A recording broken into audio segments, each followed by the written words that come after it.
In this next tutorial, we're going to have a look at a more challenging corner pin tracking. So I have some footage here which is called iPhone on green screen, green key. By the way, the file we're working in is the corner pin tracking After Effects file. So if we have a look at this footage, the iPhone comes from over here and it will move all the time and it will go away just like this. So in this whole part where the iPhone is visible, there's not really a problem of tracking these 4 points because After Effects is going to be able to track them easily. But as soon as the footage is, as soon as the iPhone is going down, I mean, we have a lot of motion blur, and even, you know, some points are really disappearing. So it is quite hard for After Effects to track this. But let's give it a try. I'm going to put my footage here in the middle. But first of all, I'm going to make a new composition based on this footage. So I'm going to select the footage again, and I'm going to drag it into this icon. And After Effects again makes a new composition based on this footage. So I'm going to select this layer and I'm going to hit, in my tracker window, I'm going to hit track motion again. So After Effects will actually open up this layer. I'm going to scrub into somewhere in the middle here, doesn't really matter, as long as we see the 4 points. And I'm going to again select perspective corner pin. So After Effects gives me those 4 points again, nice, and I'm going to position them here into the corner. You have to be careful that if you select a track point, you see the cursor really changes shape when it has this shape that's happening over here and over here. That's where you can grab it and actually, you know, drag it away. You can zoom in a little bit if you like that, and if that's easier, we can position these points over here and one goes over here. Let's zoom out a little bit. So now we can track this footage forward and we can track it backwards based on where we are now at the footage. So I'm going to do that. I'm going to hit analyze forward. And After Effects is really having a great time because it works really very fine. Let's have a look at this.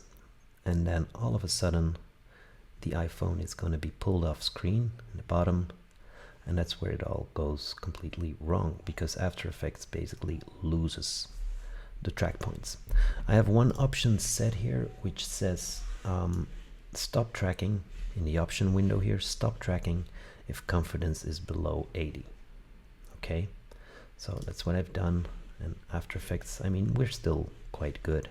So I'm going to continue tracking, maybe manually. I mean, like analyze 1 frame forward. And let's do that. Let's have a look. And now After Effects completely loses the whole track. Let's have a look at our keyframes. So I select a layer, hit the U key. So these are the keyframes that we have right here. So if I just scrub back a little bit until it's still fine, okay, we can go in and actually manually adjust the track. That's of course time consuming.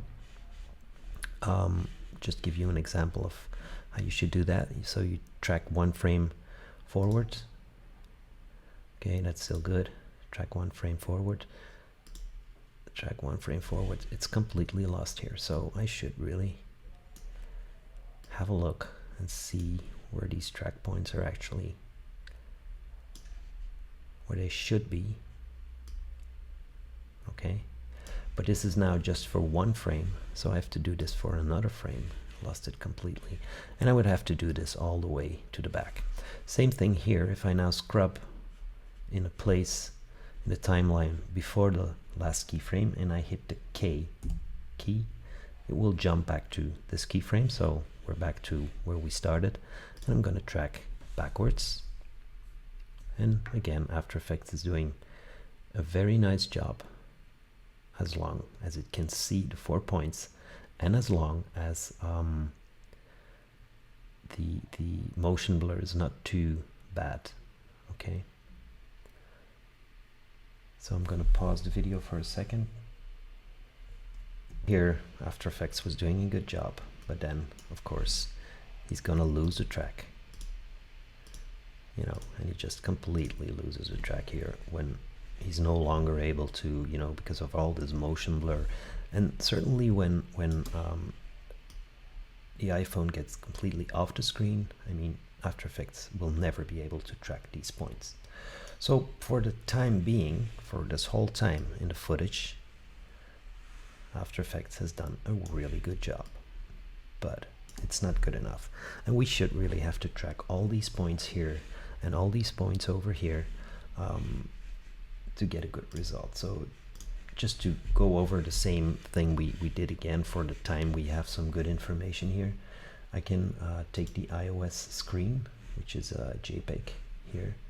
I could drop it over here, go back into my layer, say edit target, which is the iOS screen, because it's the only layer that's in the composition there, and I'm gonna hit apply again.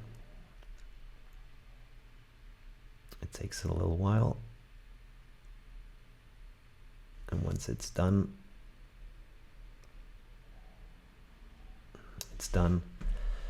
then you see we have the same good result, but of course over here it goes completely wrong, and over here it goes completely wrong. So is there a better way? Let's have a look. We're gonna, in the next exercise, we're gonna hit Mocha, which comes with After Effects, and we're gonna look at a better way of tracking this kind of footage.